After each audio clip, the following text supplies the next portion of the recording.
আৰু তেতিয়াই পূৰ্বৰ চিনাকি এজন ব্যক্তিয়ে বিনোদক প্ৰথমে পণবন্দী কৰি আৰু তাৰ পিছত মূৰত বন্দুকৰ নল ৰাখি বলপূৰ্বকভাৱে তেওঁলোকৰ পৰিয়ালৰ এগৰাকী যুৱতী বিয়া কৰাবলৈ বাধ্য কৰিলে। চাওক কেনেদৰে বলপূৰ্বকভাৱে বিনোদৰ লগত কৰা হৈছে বিয়াৰ মাংগলিক নীতি নিয়ম।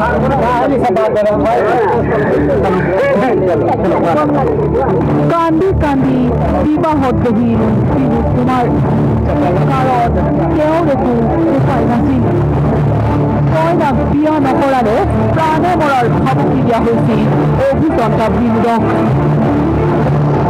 जबरदस्ती हुई, रोटी से बुलाया गया, उन्होंने जबरदस्ती मेरे उनको रूम में बंद कर दिया, मारा पीटा, खूब मारा पीटा और बंदूक दिखाया कि नहीं करोगे, जैसे बोलते हैं वैसे करना पड़ेगा, नहीं करोगे तो जान मार देंगे।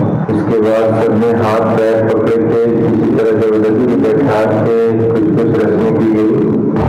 আৰু তাৰ পিছতেই কাণ্ডাৰক আৰক্ষী থানাত বিনোদ আৰু তেওঁৰ পৰিয়ালে তাক গোচৰ ৰুজু কৰে যদিও এমাহ পাৰ হৈ যোৱাৰ পিছতো কোনো ধৰণৰ ব্যৱস্থা গ্ৰহণ নকৰিলে আৰক্ষীয়ে।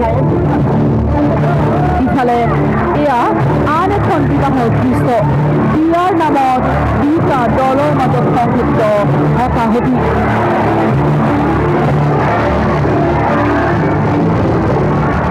বিবাহ অনুষ্ঠান পৰিণত হ'ল ৰণাংগনলৈ। বিয়াৰ মাজতেই এনেদৰে সংঘৰ্ষ দুই পক্ষৰ। News live.